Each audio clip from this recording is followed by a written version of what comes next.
Oui ou non pour la modification de la Constitution de la République démocratique du Congo?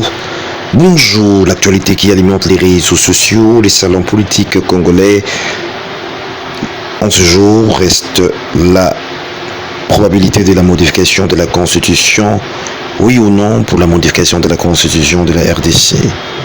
Nous avons entendu les micros, juristes, avocats vertébrés, à savoir Jean-Claude Katende pour le compte de la ZEDO, Association africaine de défense des droits de l'homme, et l'avocat Luché Ilunga, qui à l'occasion, ils ont exprimé leurs avis sur cette question épineuse. Aujourd'hui, divise les politiques, les autres sont pour et les autres contre. Mais avant qu'on arrive, c'est quoi la Constitution? À quand remonte la dernière modification de la Constitution? Quelle procédure mettre en place pour y parvenir? Voilà, c'est quelques sujets d'éclaircissement que notre site en ligne Calais Production Net propose à ses lecteurs. Il faut savoir que la Constitution est la loi suprême dans un pays, c'est la loi fondamentale auquel toutes les autres lois agissent, soit directement ou indirectement. Ceci étant, aucune loi peut être contraire à la Constitution, on s'opposer à elle.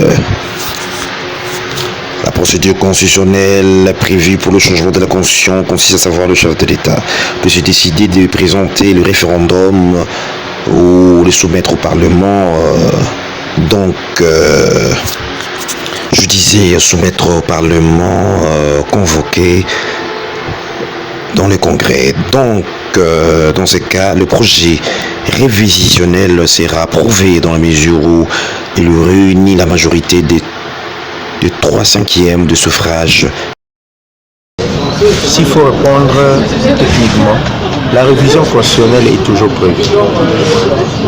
La révision constitutionnelle, on ne peut pas avoir une constitution qui soit totalement verrouillée, mais tout est question de l'opportunité, tout est question de ce que le peuple veut.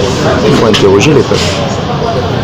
Tout est question de l'opportunité, tout est question de ce que le peuple veut. Mais la révision constitutionnelle est toujours prévue. On ne peut pas avoir une constitution qui ne prévoit pas une révision, non, ça n'existe pas. Est-ce qu'il y a des préalables avant qu'il y ait des changements? Les préalables ne sont pas juridiques, les préalables sont politiques.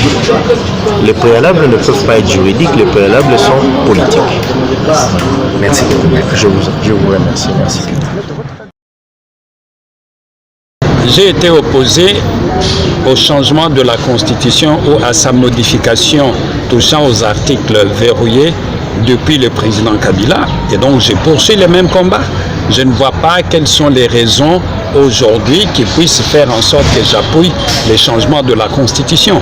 La plupart des raisons qui sont données par le président de la République ne tiennent pas debout. Déjà quand il dit que la Constitution a été faite par les étrangers, c'est faux, il y a eu des Congolais là-dedans. Et tout ce qu'il peut faire, c'est de dire par exemple qu'il y a eu moins de Congolais et il y a eu beaucoup d'étrangers. Mais dire qu'il n'y avait pas eu de Congolais dedans, pour tout simplement faire passer le besoin de changer la Constitution, nous disons que ce n'est pas bon. Quand il parle par exemple de la durée qu'on prend pour, n'est-ce pas, mettre en place le gouvernement, ce n'est pas aussi vrai parce que sous le président Kabila, le gouvernement qui a été mis en place après beaucoup de temps, c'est 37 jours. Il y a eu un gouvernement avec 10 jours, un autre avec 16 jours.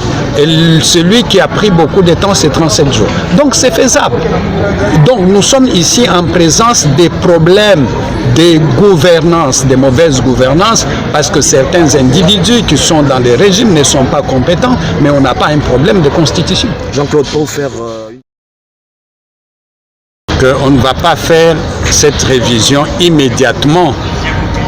Il a dit aussi qu'il sait qu'il y a des ennemis qui peuvent profiter de ça.